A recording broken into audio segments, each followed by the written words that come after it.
guys, welcome to episode 10. I was going to say 11, you know why? Today's March 11th, also happens to be my teacher, Renzo Gracie's birthday. Happy birthday, Renzo. Happy birthday, Renzo. Guys, let's get right to it. I have a technique, and I also wanted to ask you a question. So I'm thinking about tweaking the format. I'm always interested in trying to make this show better, and I want to make sure that you guys are interested in what we're doing and that we contribute to the world of jiu-jitsu. So one of the things that I'm thinking about is making it a little bit shorter, maybe. I don't know if that people would prefer shorter or longer. Right now we're running about 20 minutes, although we routinely run over. So if you have any ideas as far as format, as far as topics covered, I believe being live is fairly unique among sort of the Brazilian Jiu-Jitsu instructional community. So I like to preserve it. It makes me feel like you guys are in my school, actually. So for whatever it's worth, I think I'd like to preserve that. But anyways, guys, let's go to the technique. So one of the things that sometimes happens is we manage to get an arm drag, whether it's done this way, whether it's done this way, whether it's done this way. And we get to a point where we kind of get stalled out. If you're flat, which I'm not quite flat, but I'm square to Enrique, and the guy starts to, oh, you're going to be doing this? Oh, go ahead, do that. You want me to counter? Yes. Okay. This is done. So chances are the guy's not going to react that way. He's going to try to square up to you because they know that the next spot is their back. Okay? So let's look at that. Actually, if you're going to hunt for the back from there, there's two ways to do it. To hop on the back, and the other one is to pull. So as I'm climbing and I'm hunting for Enrique's back, he's anticipating. So right now he's pausing. And the reason he's pausing is because if I try to heist, this is how it's going to go down. And now I lost it. Okay? So when we get to this point, so I'd rather pull him towards me. However, I don't want to pull, especially if what I'm looking to do is move my hips away from him. So as I'm doing this, I'm actually pulling him and moving my hips. And the reason for that is, let's turn around. Let's do this all over. So the reason I'm doing that is, if I don't, Enrique backsteps as I'm pulling. Oh, I thought you were going to go for my legs, but that's okay. So a lot of times when the guy backsteps, obviously he can clear your guard, but also he can enter into attacking your legs. So if you're going to hunt for the back, pull. If the guy kind of stays flat, or if he stays flat, you can heist. Okay? This one preserves me the most possible attacks. All right? I have the back and I have the arm bar if I need to. All right? But if he doesn't, I believe pulling is a little bit more efficient than trying to heist. It's less movement on your part. But again, when you're pulling his hip towards you, make sure that you slide your hips a little further away. So he doesn't backstep and possibly attack. That said, sometimes you kind of lose that back attack, which it's just not there. So as I'm dragging, and Enrique tries to square up, this is somewhat common. So notice what I'm doing with my leg. I want to make sure it stays anchored. The next thing I'm going to do is go under that arm. And what it does is, it threatens to gatame, but right now I don't quite have the angle. But what it does, it starts to push his head. So as I'm doing this, his head comes to the other side. Look at this, how ugly this armbar is. But it's extremely effective. See, sometimes even ugly arm bars work. Obviously, I have the gatame, but I really want the bottom arm. I just remembered something. Guys, remind me to tell you something later. I just remember. Now you have an insight into my brain, how it works. This is how the sausages are made. I drag, and as Enrique tries to square up to me, if I can, I try to keep my foot on the hips. If I cannot, I will keep it. And if he tries to drive in, I'm going to try to get as perpendicular as I possibly can. All I need to do is be able to bring my leg over. Sometimes I cannot, in which case I just cross my ankles. We talked about this in triangles, right? Even a diamond can do quite a lot of damage. So I could attack the top arm, I could attack the bottom arm, it doesn't matter. So again, guys, when you're dragging from your guard, I believe this is one of the best setups for an armbar from the bottom because a lot of times, and I think this is kind of the more traditional way to teach armbar from the guard, when the guy basically, try to have good posture. And we're climbing our feet and they just keep sliding all the time. So even if you kind of get to this point and then the guy postures up and you go back to square one. So if we're going to do this, just drag. And now I basically drag, but I will not get his back. It's not going to happen. Enrique has his head on my shoulder, which means he's going to put me flat. Fortunately for me, I know that being flat allows me to do an armbar. All I need to do is create the grips and the angle. And this is pretty ugly angle for an armbar, but it works. So, do we have any questions so far, Mike? So we got a few things. First is from Adolfo Ferrando. What's up, Adolfo? He said good morning. He said, odd that I didn't see the live indicator until the last minute. So one thing people could do is press the notification bell so they'll get notified. Oh, okay. Fox will text you personally every time we're going live.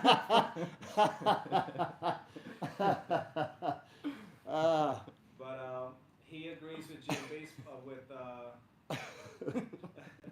he agrees with G in baseball where he says the live is great, although I find that when I watch your instructionals, I want to try and type in the questions. Oh, okay.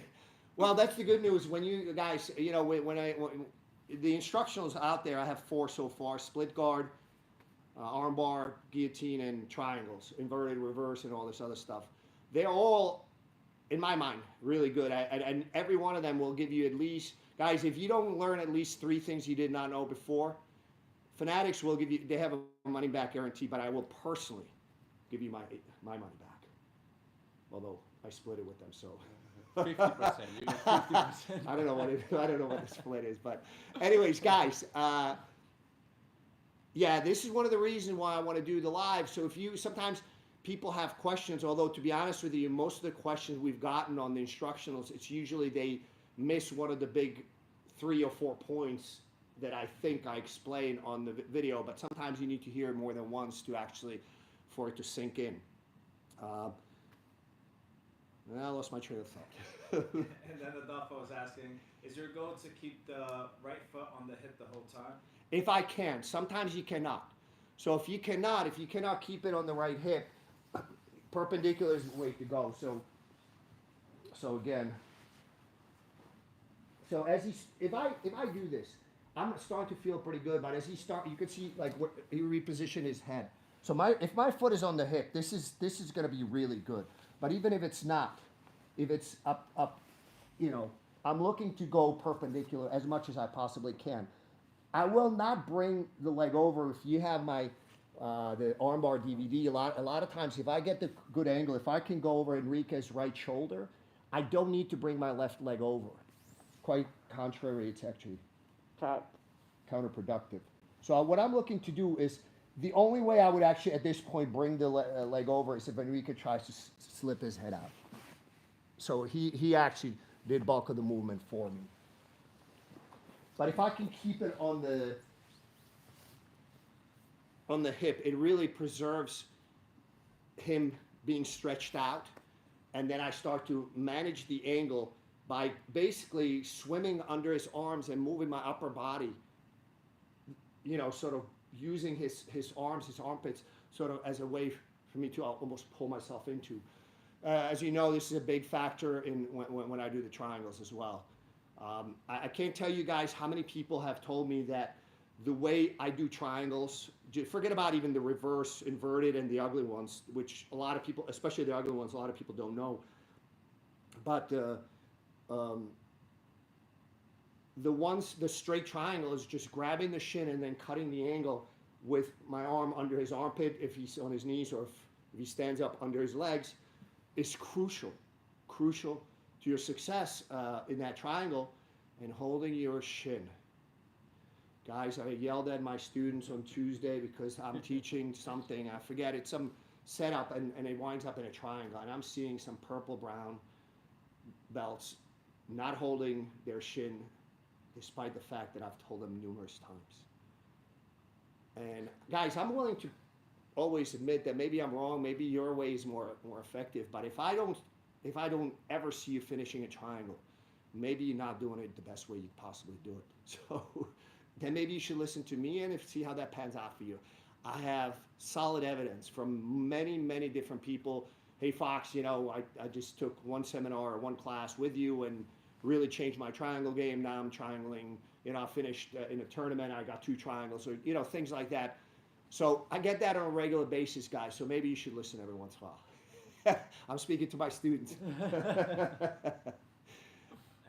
Gilbert Lopez is asking, what did you need us to remind you to tell us? Oh, so guys, people have been asking me. So the poster is not out yet, but Federico Tisi, who's the first Italian black belt in Brazilian Jiu-Jitsu, okay, great guy, a lot of fun, extremely well-spoken, and I are doing a camp in Sicily, June 22nd to June 26th.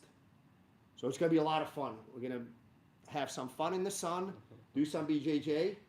Not too much fun, guys. Put suntan lotion on it, because it's going to be very difficult to do BJJ if you burn your back. We're going to see Mount Etna. We're going to have a winery tour and a few other things. So June 22nd to 26th in Sicily. I'm looking forward to it. So guys, people are already trying to send us money, and the poster is not up yet. So it's going to be a lot of fun. Hope to see some of you guys there, especially if I have not met you in person.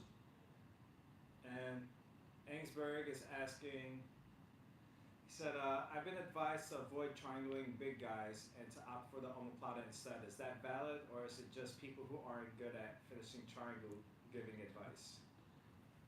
I'm going to respond with a story. So I'm in Northern Ontario doing a seminar. Okay, Northern Ontario is mining area in Canada. So the stock is very big, very large men. You know, like a 200-pound man is considered small there. They have both. Big on top, shoulders, and big girth. And there's a purple belt, and he's telling me, this guy was well over 350 pounds. All right? So he says, I bait people like this. Why don't you triangle me? And I'm like, what do you think, I'm stupid? Because if I triangled him, yeah, even Enrique can do this. Listen. I'm 200 pounds at heart. So I said to him, come here.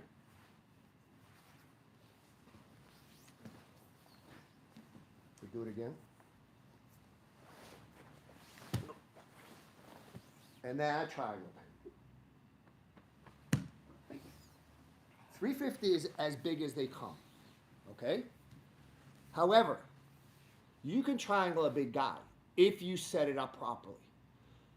If they have good posture, you will fail, and that big guy will be on top of you. So again, it's very important when you attack from your guard, you have backup plans. It cannot be this. Oh shit, okay. You have to set it up. But again, if the guy is big and I can stretch him, now 350 is about as big as the guys come. At this point, I don't care if Enrique was 400 pounds, okay? I have done it to very big guys, but you need to set it up properly. You need to make sure at the very least their posture is broken. Because if they're here, they're not going to be able to pass your guard that easily. Once you lock it up, this is the other mistake that people make, especially if it's a big guy. So maybe they stretch and so Enrique, can you escape this? Yeah, it's not gonna happen. Now watch what I'm gonna do that is gonna make his escape possible.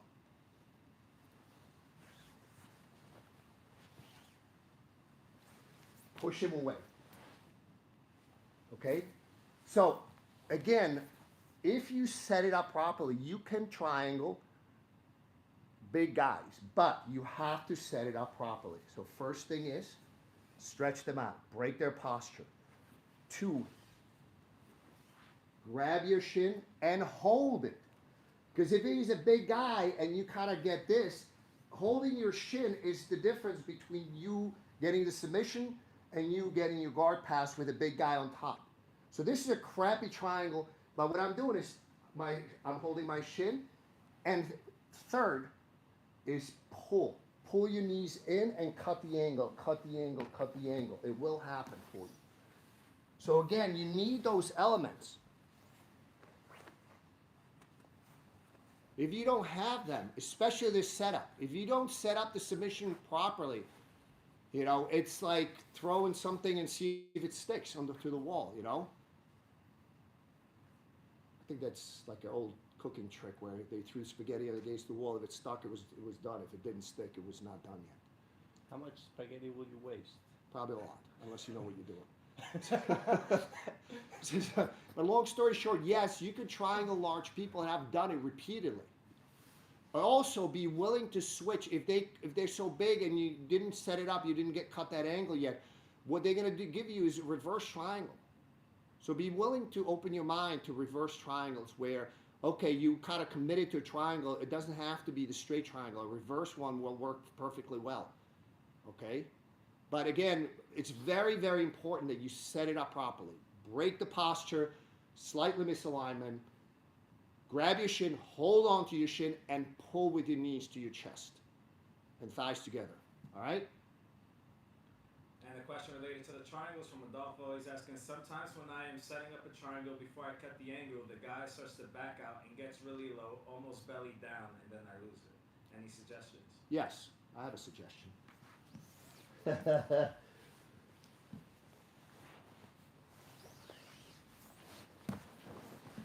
And let's go, baby.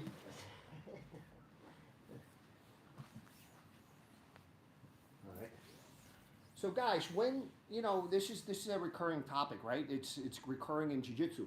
Anytime the guy is countering what is that specific thing that you're trying to hit him with first, he's giving you something else. Another one favorite of mine is so when I start to do the drag and I feel the guy just,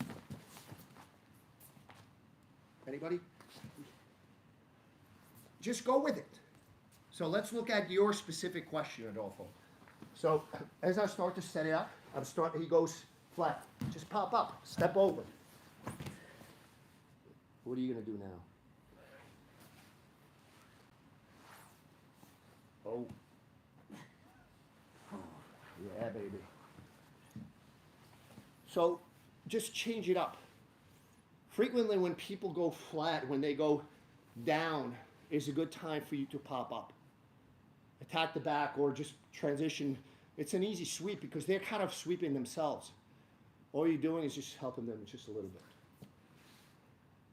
And I don't know if you're going to attack him, but I wasn't sure.